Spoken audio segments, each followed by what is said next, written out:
What's up? I'm Matt, and this is Highly Recommended.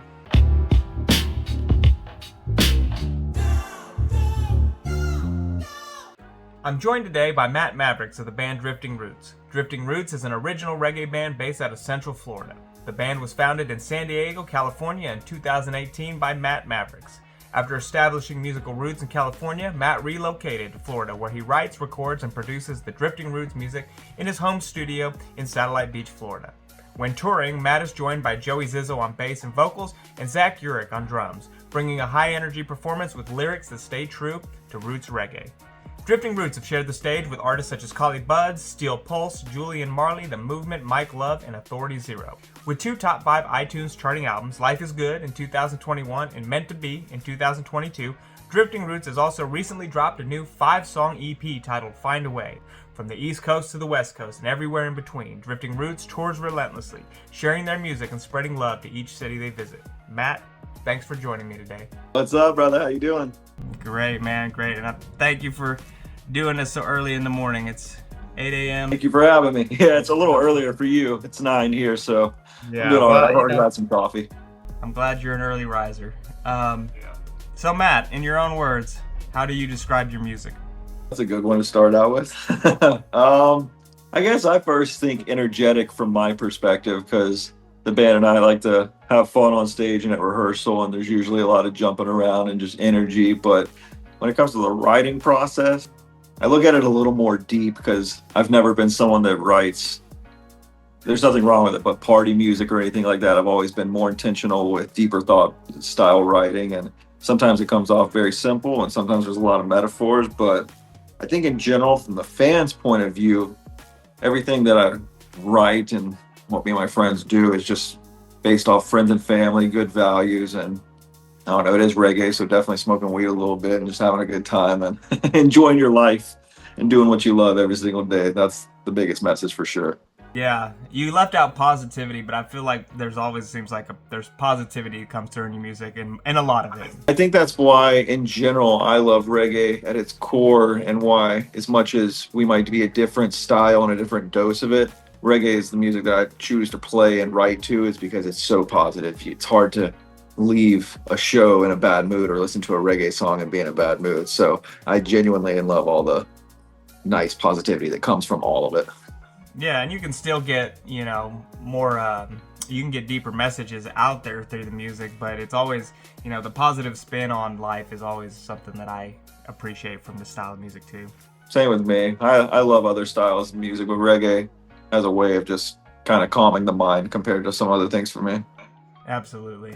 So we're talking about your musical style, but what are some of your musical influences? And this could be stuff that you listen to now, but also stuff that you listened to as you were growing up.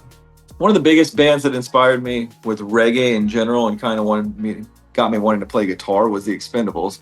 I heard them when I was like 15 years old, and from there I was in love with them. But then early reggae like Bob, Peter Tosh, my mom was a huge Jimmy Buffett fan, and I grew up listening to Pink Floyd and everything, so I loved all those bands. But I got a Slightly Stupid album on right now, because they're probably one of the first bands that I really started getting into outside of just mainstream music, and was like, okay, this California band, this is sick. I grew up in like South Georgia and stuff, so there wasn't much reggae in the area, so I had to see bands that were coming through Atlanta, and the only bands that came through Atlanta were the biggest reggae bands. So I got to see a few of those and really fell in love, and then found Stick Figure and fell in love with the way he creates messages and melodies. And then we've toured with Mike Love and people like that who have pushed me to want to like write even deeper and, I don't know, get more technical with my instrument. And it's pretty cool to see such different sides of the music I've fallen in love with, because I love the most simplest person sitting with a guitar and a message, but I am also the biggest fan of production and performance like Dirty Heads and crazy big shows. So it's cool to see a balance of all of it in our scene, especially. How does it feel to you're listening to these artists as you're younger, and now you're kind of working your way up in the scene and getting to know people, and like you said, you're touring with some of these musicians. How does it feel to be in that position? Definitely surreal. When I got the call last summer that my agent was saying, hey, I think I can hook you and Olympic and Kyle Smith and everybody up on tour together, Brendan Clemente, I just started realizing, wow, all these people that I've been friends with that have been in the scene that are hustling, we all get our chances to play with these big bands that inspire us, and those moments are so amazing. But that last year, getting to tour with Kyle and Brendan, and then Kyle and Olympic, was just so real to me, because I was like, yo, these are bands that I've looked up to on a crazy level. I looked up to Kyle and them on the touring level. I've been listening to Olympic since I was friggin' 20 years old, the last 12 years probably. And then Brendan Clemente and I both started our music careers around the same time. So it's cool to see your friends and people you look up to at the same time doing it, and then you're there a part of it, and you're like, wow. And even something like I was looking at today, we're playing Rise Up this year, and Tribal Seeds is on the stage headlining that we're playing on, and I was like, yo, this is sick. I was like, this is crazy, freaking Tribal Seeds. Hell yeah, man. It's cool, man. It's mind-blowing. I never thought I would do this with my life, so every time we get to play a show, I feel stoked, but when we get to play a show with an inspiration, it just feels crazy. Yeah, I'm sure those festivals are a big one for you guys, because that's a lot of exposure. It is, and it's crazy just to be back there with all those big names. You're looking at bands that have been in the scene for 20 plus years that are heavy hitters, and you're like, holy shit, we're back here with you guys. Got the same bracelets on, same stage, same sound crew. It's pretty sick. And they know what it's like, because they all had to come up too. So, you know, as you're kind of networking, I'm sure they appreciate having, you know, a chance to meet some of the people that are like the early acts. Yeah, 100%. And it's reggae, so they're usually pretty open and genuine and nice. That's what's cool. Yeah, definitely. So you're based out of Satellite Beach, Florida, currently. So you mentioned you grew up in Georgia, you said, but you also lived in San Diego. What led to the decision for you first to, I guess, leave Georgia, and how you wound up in San Diego, and then what led to the decision to move to Florida? So I went from finishing high school and then starting college, and decided I just didn't want to do this, and I was in Georgia. My family's all originally from Florida, but then my girlfriend and I were like, hey, it's time to move to Florida. Well, then I moved to Florida, and I got serious with wanting to do music, and I was like, hey, let's just kind of get out of here and go to Colorado, somewhere where we don't know anything, and I can just kind of do whatever, and we can see a different change of scenery. Well, then we went to Colorado. Well, then music started getting a little more serious with production, so I was like, hey, let's go to California so I can start the band. Well, then we went to California and started the band, and everything just kind of started rocking and rolling. Well, then the pandemic hit, and everything shut down. We lost our jobs. Rent was expensive, so we ended up moving back home. And I was like, hey, both of our families were from Georgia and Florida area, and we decided to come back to Florida this time. And it was nice to just come back and kind of feel like, okay, we're established with music a little bit. Now what's going to happen? Well, everything started opening back up, and the world started kind of just like flowing again. And thankfully, it was the weirdest blessing ever, but Florida opened up first, and we got to start playing shows early on. So we started playing and playing and playing, and next thing I know, just freaking looking back at it all, I'm like, holy shit, I named this band Drifting Roots because I thought I had moved around a lot at the time that I named it Drifting Roots, and that was before I moved to Florida, and then Colorado, and then San Diego, and then back home to Florida. So when I got back home to Florida and we started, and I found Joey to play bass for me, I felt like everything was just coming together. I was like, holy shit, this is as Drifting Roots as it could be. Because Joey's from Chicago, and now the new drummer, Zach, he's from the Bay Area of California. So it's just something wild to see how much it can all come together, and all that traveling and moving. And when I was so unsure of myself and had no idea what I was doing 2,500 miles away from my family, it all paid off. And it's pretty cool when you come home or we're at these shows, and my mom every 5 seconds is telling me, hey, I'm proud of you, I'm proud of you. And my wife tells me I'm proud of you every 5 seconds. So as much as I felt like I had no idea what I was doing through all that shit, it worked out because we did it the right way and had fun. Yeah, I appreciate hearing that history and kind of knowing how, you know, the name, and now it's very fitting that Drifting Roots is living up to the name. Yeah, it definitely has. What's your favorite thing about where you live now currently? Probably the ocean. I will say, we've even talked about, we live in an apartment basically on the beach, and we're like, oh, we'd love to get a house and make more room, because now my wife and I have a kid on the way this July. So we were thinking about getting a house, but getting a house, we would want to move a little more inland so we can get something a little bigger, and we can't decide, do we want to sacrifice the beach? We live right here, and I walk to the beach 5 times a day sometimes, and I surf all the time, fish, so it's hard to give that up. But in general, I love the area I'm at for touring as well, because when people come on tour to Florida, it's just a very centralized location throughout the state, and If you go any further north, it gets a little more country. If you go any further south, it's a long drive to get out of Florida. So I kind of like where we're at. Personally, I know Satellite Beach, of course. People that are watching this wouldn't know this, but I have family down there, and they've got to be close to you. It's probably within 5 to 10 minutes of where you live, but we were trying to move down there at one point. I do love it down there, and there's the music down there is great, but we got roots here, so we're staying in the Midwest, I think. But it's good to have family in multiple areas. That's what I like as well. We have family in Georgia. Joey's family's in Chicago, so we're able to go visit. I got my father-in-law in Cleveland. Yeah, it gives you places to go and visit and stay. So okay, well, you've talked about your band a little bit, and I want to get more into that. So when you're playing shows and touring, you're joined by your bandmates. You've got Joey Zizzo, you said, and then Zach Urich, who's a new member of the band on drums. So can you tell me a little bit about the history of your touring band? You could talk about previous members if you want. Tell me how it's evolved over time, and how did you meet your current bandmates? When I first moved to California, I started the live performance side with my little brother, and he was part of the band up until last year.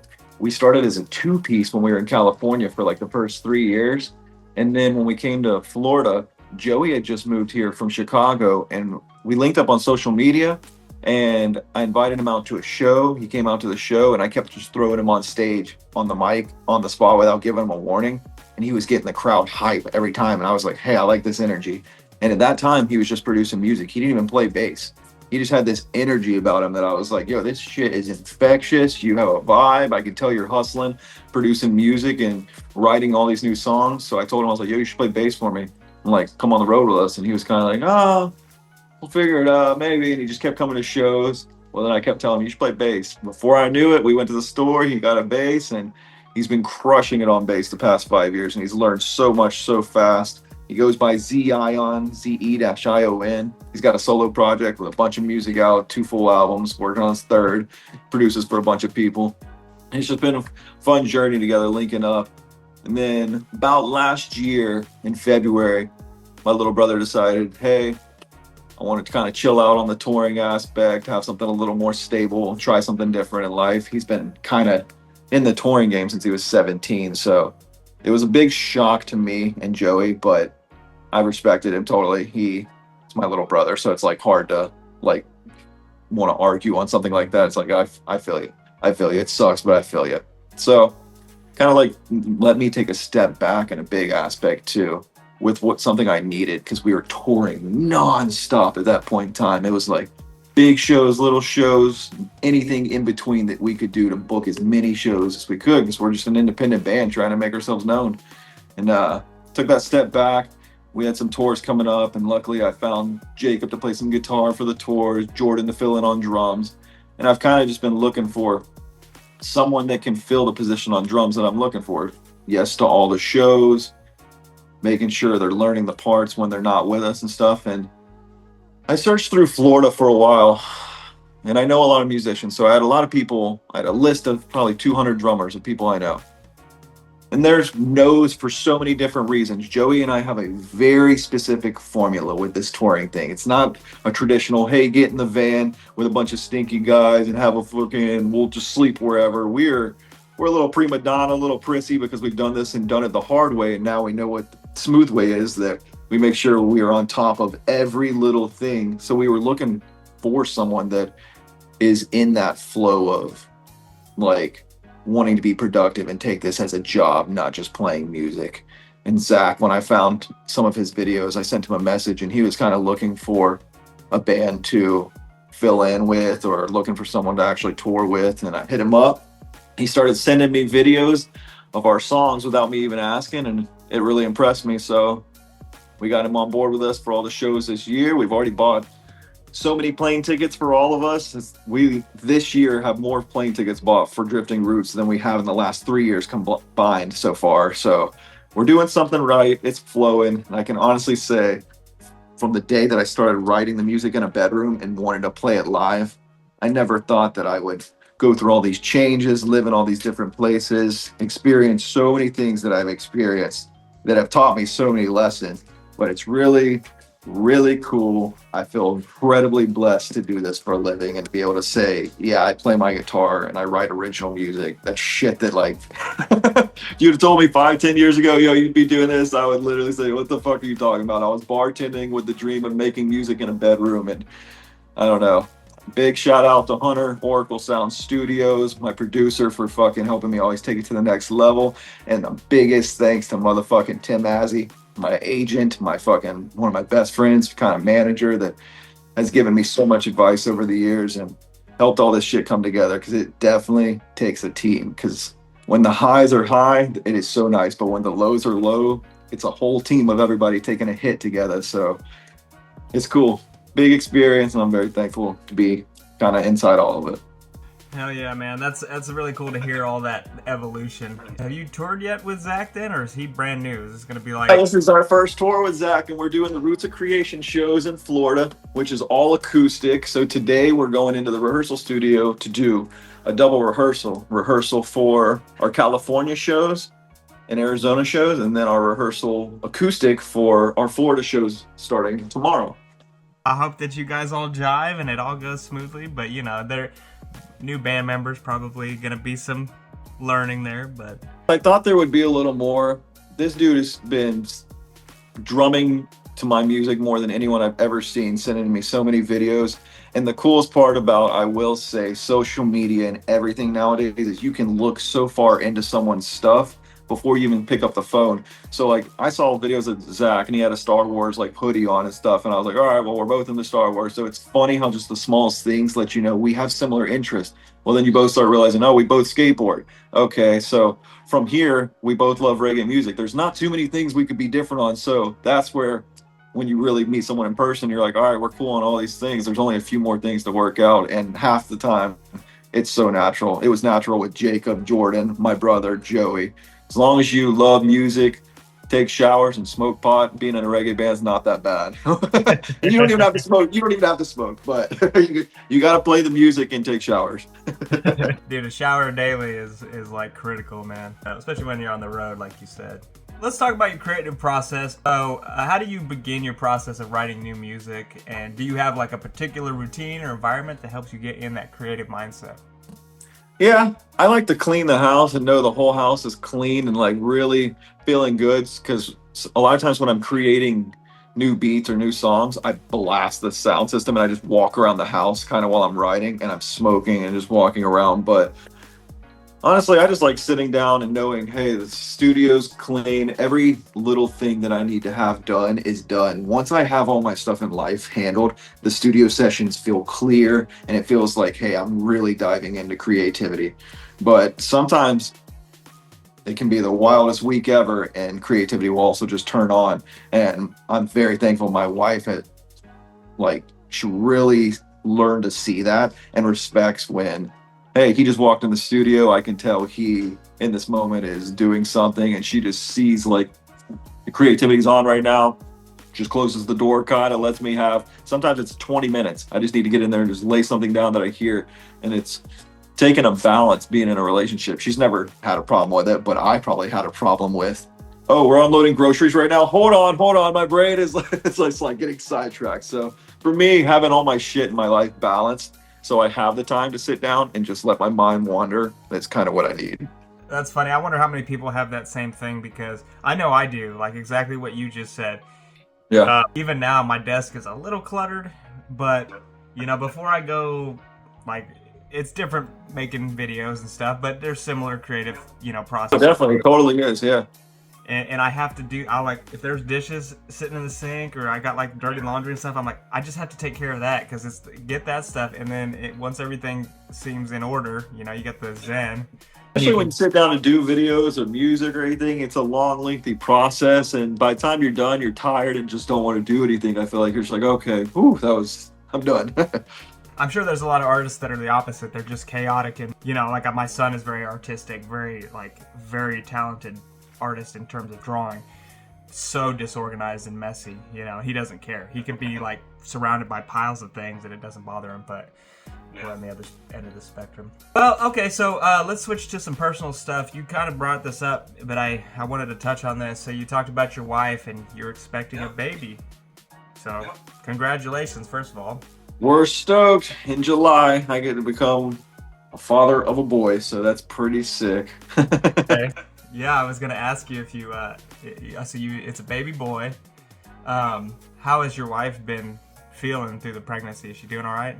First trimester wasn't as bad as like I've seen some people say, but she still had her moments, but she's good now. The most difficult part about her is wanting to switch what she's eating every 5 seconds, and then she starts eating and she's like, oh, I don't want this now, no.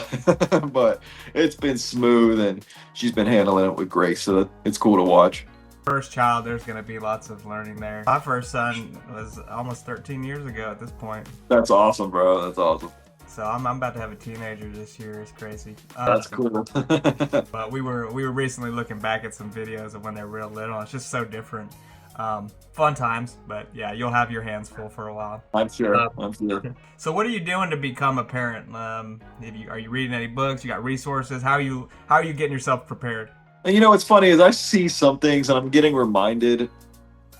Like literally, it's funny how social media, everything starts popping up when it knows whatever. It knows I'm having a kid, so all this stuff starts popping up, and I keep getting reminded of little things. But I don't have to look into it too far because I helped raise my brother and my sister so much because my mom was a single mom, and my wife is the oldest of 5 girls.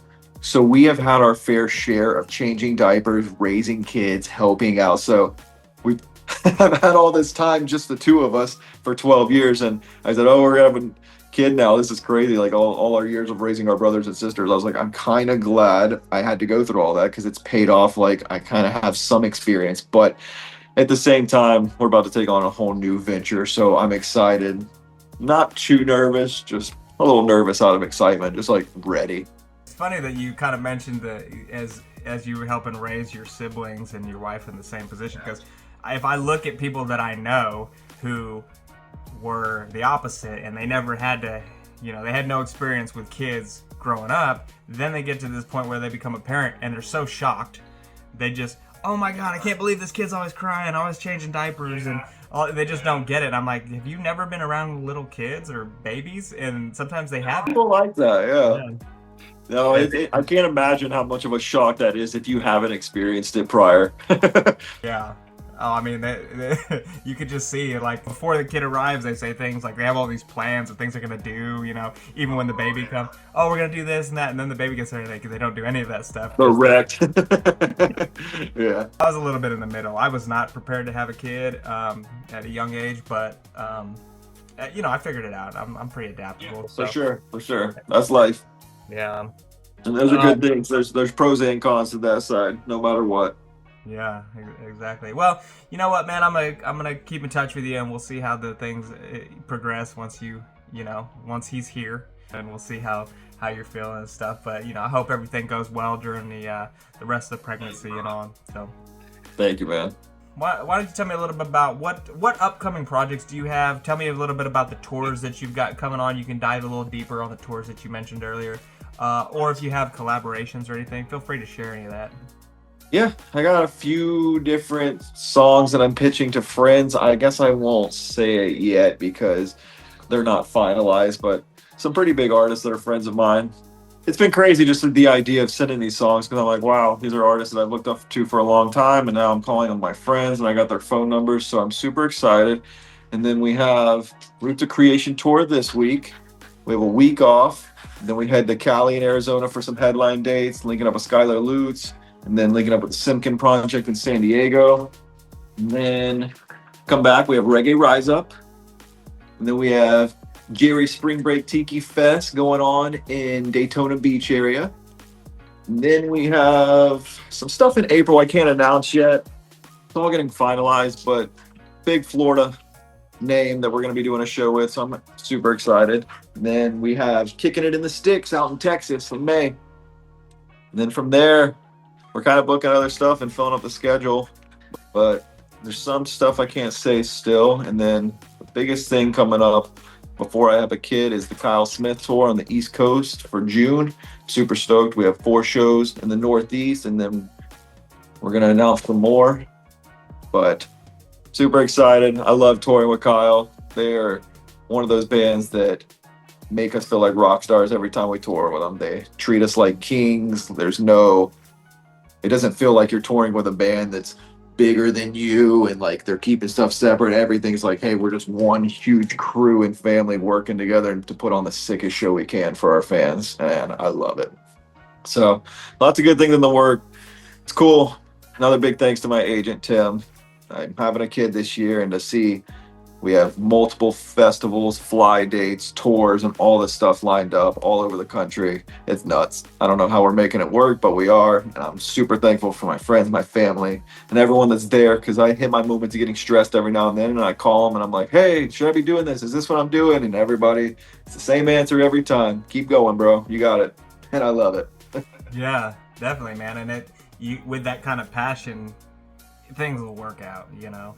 They do. They definitely do. I was really convinced I was going to go down to Texas for Kicking It in the Sticks. Other things are happening this summer, and that may not work out, but yeah, for sure. That's definitely one of the festivals. I like what Lee's doing. Yeah, it looks great. So maybe we'll see you down there if I can make that happen. But that's quite a bit. That's kind of a stretch because it's like 12 hours drive, and yeah, that's a little haul for sure. I don't know if I can pull that off, but maybe not. All right, I get just a couple more like just off the wall questions for you. What's something that's on your bucket list that you want to do? Play Red Rocks. There we go. That's definitely it. Freaking, I've seen bands that I know that are not the biggest bands in the world, and I've seen the biggest bands in the world play there. So I have 100% faith that I will play there one day. You will. You're not the first person that said that in an interview. That's cool to hear. Nice. That's awesome. Yeah. Quite a few people, that's like their bucket list. And even people that I was surprised that they said that. And I was like, oh, you haven't done Red Rocks? I would have thought they did. But, you know, you get on, you know, probably at this stage in your career, you get on with the right band. Yeah, big headliner, some friends, the right people, and yeah, that's sick. And then and then maybe one day maybe it's you that's headlining. Who knows? Yeah, you just gotta keep pushing it. Red Rocks, I'm sure you can. You just keep doing your thing and you'll get there. All right. Yes, sir. What is your biggest phobia? Do you have a phobia? Probably stupid spiders. Like, I don't mind snakes or anything. Spiders are just so small. They're just getting places you're not ready. Growing up, too, I lived in South Georgia, and we would run through the woods playing, and there would be these banana spiders like this big. Yeah. You would just run into a web and be like freaking out. Yeah, I don't love spiders either, man, especially if they get on you. Those banana spiders, even though they kind of look cool, they're super creepy. They look super cool, but yeah. Creepy if they land on you. Yeah, for sure. You're not afraid of the gators down there? No, I've always thought gators are pretty cool. Yeah, they're pretty sick. As long as you stay away and don't try to feed them. Yeah. We were doing some hiking while we were down there. There's like a nature center out there. Can't remember what city, but somewhere, and we were walking and there's signs posted everywhere, beware of gators, and my kids were just like running into the brush, and I was like, you guys better get out of there. Yeah, you never know where one's sitting, that's for sure. What's your dog's name? Zion and Julian. This is Zion. He's the loudmouth. Yeah, I thought I saw two different dogs because I see a lot of fluff, and then I saw another one didn't look like. Yeah, there's two. They're trying to play right now. Yeah, they want to be famous on the interview, man. Right. All right, last question for you. What does your perfect day look like? Honestly, I guess I have a two-sided answer. In the day of my musician life, the perfect day is waking up and playing a packed show, perfect sound check, easy drive time, sell a bunch of merch, and connect with all of our fans. But a perfect day, honestly, for me is surfing and spending time with my wife. That right there is amazing. That's what I live for. As much as we all have our passions, our careers, and everything, if money wasn't a thing, I would probably live on an island or in Costa Rica somewhere and surf every day and just farm with my wife, because I have found someone that makes my life nice and smooth and is perfect and easy to live with most days. So I'm super thankful. I love surfing, I love my wife, and I love playing my guitar. That's awesome, man. You gotta focus on the basics, you know. True. Yeah, it's the little things. Little things for sure. All right, Matt, is there anything else you want to say? You could message for the fans or any last words? Definitely want to say thank you so much to all of our fans. You guys make this possible with every festival we get on. There's no record label backing us. So anything that Drifting Roots does is 100% because you guys are listening to the music, buying the tickets, and buying the merch.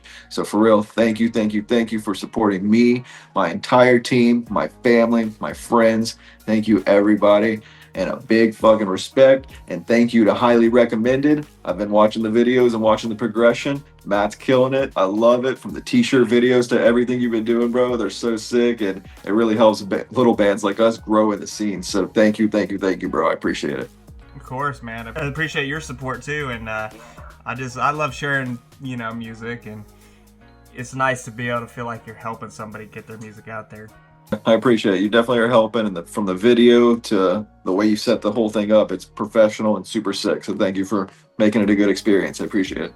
All right, once again, that was Matt from Drifting Roots. You can find their website at wearedriftingroots.com. Find them on social media. Check out their music wherever you get your music. This is highly recommended. Thanks for watching. Peace.